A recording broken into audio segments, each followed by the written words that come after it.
The Hamas Atrocities, Episode 8, The Theatre of Terror, when violence was meant to be seen.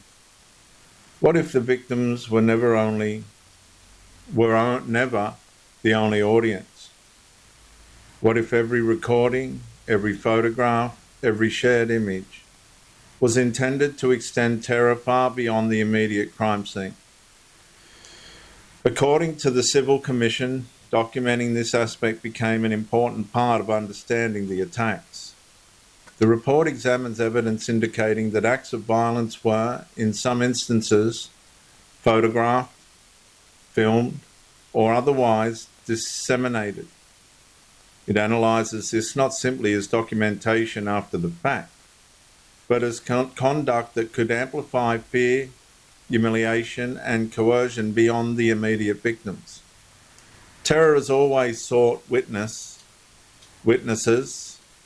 but modern technology changes the reach of violence. The report describes how investigators examine digital material alongside survivor testimony, eyewitness accounts, photographs, videos, and open source evidence to reconstruct events and assess recurring behavioural patterns. Within the Commission's analysis, the recording and dissemination of some acts became part of the evidentiary picture. The immediate victims suffered first. Families often suffered again as information emerged. Communities experienced continuing fear, and the psychological impact extended beyond those physically present. According to the report, this digital dimension contributed to the broader architecture under investigation because it expanded the reach of intimidation beyond individual crime scenes. Violence no longer remained confined to one location. Its effects spread through images, recordings, and public awareness. For investigators, these materials served two purposes. They became evidence. They also demonstrated how documented violence could continue producing fear after the attacks themselves.